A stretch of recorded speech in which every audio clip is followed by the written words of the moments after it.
MC Press Online presents Video Tutorials with Joe Pluta. Video Tutorial Volume 1, WDSC Basics.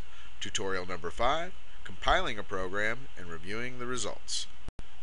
In our previous tutorial, you created a library and copied a source file, including a source member, into that library.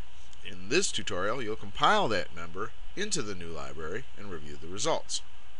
You should have already started up WDSC using the workspace that you've been using for the tutorials up until this point. Your workbench should look like what you see on the screen. There's an iEdit perspective in the upper right, some fast view icons in the lower left, and the remote systems detail view is open on the bottom. You may have some source files open. I don't, but if you do, please close everything by using File, Close All from the main menu. Then we're going to open a source file as if we were editing it and compiling it. If you don't see this right now, please pause and get your workbench open and we'll move on. Okay, next, click on the Remote Systems Explorer Fast View icon as shown, and the Remote Systems Explorer view will appear. If your connection is not already open, expand it by clicking on the plus sign. If it is open, you may see the library list open as well from our last tutorial. Let's close that to remove a little bit of clutter. And the next thing you want to do is locate your PBD-TOOT library filter. You'll see that. If it's not open, expand it, and inside it should be one single object, the PBD-TOOT library itself. Expand that library. At this point, if you're not already connected, you will be prompted for your user ID and password. Enter them. Press OK to connect. You'll see the connection information status at the bottom of the screen, and then you will see PBD-TOOT will open up and you'll see the QRPG LE source file. Next, expand that to see the one member in it, which is the proof member. Double click on that member and magically it will open in the LPEX editor. Okay, at this point in time we are in a typical programming session. We've opened a member, theoretically made some changes, saved it, and now it's time to compile. The simplest way to compile is to use the compile option from the main menu. If you click on that, select compile, you will see several options. Now, if these options are not available, if they're grayed out, it's because your source member is not active. In order for the source member to be active, the tab must be blue. If it's not blue, if it's white, it's not active, and you have to click on it, and that makes it active. Okay, now assuming that your source member is active, we can now compile. Several menu options are available. Basically, you can either compile or you can compile with a prompt.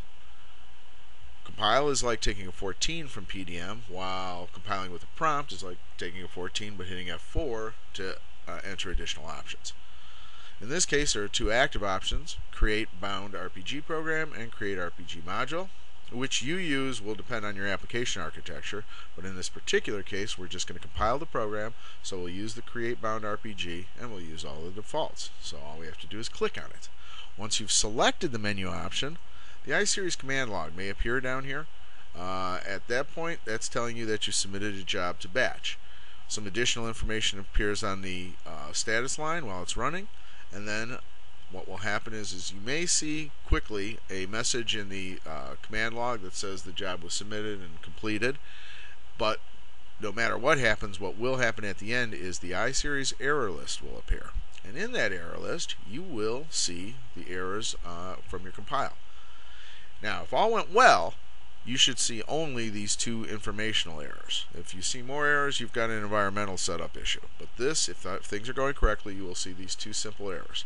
Now, for one of the very cool things about how integrated the whole process is, integrating the compiles in with the editor and the workbench, if you were to double click on any of these errors, what will happen is the errors will then get inserted into the source code in the appropriate place from the lines that actually cause the error. It's a really nice way to then be able to go in and modify and fix all of your errors one at a time. Okay, for the end of today's tutorial, we have actually compiled successfully, so now let's go back and make sure of that. To do that, once again, bring up the Remote Systems Explorer. You will now see the entire, you will go back and see the library, and at that point you can refresh the contents of the library by right-clicking on it, selecting refresh, and you should now see two new objects. I'm sure we expected to see the proof program. That's this guy. However, what you might not have expected is this EVF vent file. That will show up in any library where you compile using WDSC. That file is used to transmit the results of the compile back up to the workbench. And that's pretty much it for this tutorial. In our next installment, I'll show you how to use service entry points to debug a program and how to use some of the features of the debugger. This has been an MC Press Online production. This has been a Pluta Brothers design tutorial.